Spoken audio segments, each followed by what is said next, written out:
සියලු දෙනාම ප ဋ ාණ ධර්මයේ ප්‍රයෝජනෙට ගනිමින් ජීවිතයට ගලප ගන්න දරුවෝ.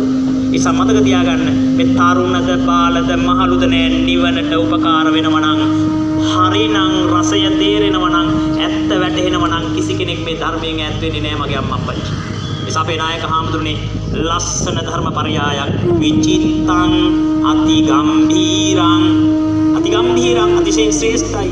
ඊට පස්සේ අනන්තං ණය මණ්ඩිතං අනන්ත වූ න්‍යායන්ගෙන් ප්‍රතිමණ්ඩිත වූ අනන්ත වූ න්‍යායන්ගෙන් ප්‍රතිමණ්ඩිතයි. ඒ කියන්නේ it has multiple theorems. ඒක තියෙනවා ගොඩක් theory සිද්ධාන්ත වැඩි. අනන්ත ණයෙන් සමන්නාගතයි. එතකොට මොකද වෙන්නේ? අනන්ත ණය සමන්නාගත නම් මොකද වෙන්නේ? හේතු ප්‍රත්‍ය තියෙන එක නෙමෙයි ආරම්මන ප්‍රත්‍ය විදිය. ආරම්මන ප්‍රත්‍ය විදියට වඩා අධිපති ප්‍රත්‍ය වෙනස්.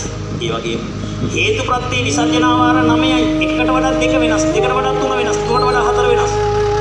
ආරම්මන ප්‍රත්‍ය විසර්ජනාවාර 10යි. එකට වඩා දෙක වෙනස්. දෙකට වඩා තුන වෙනස්. තුනට වඩා හතර වෙනස්. හතර වඩා පහ වෙනස්.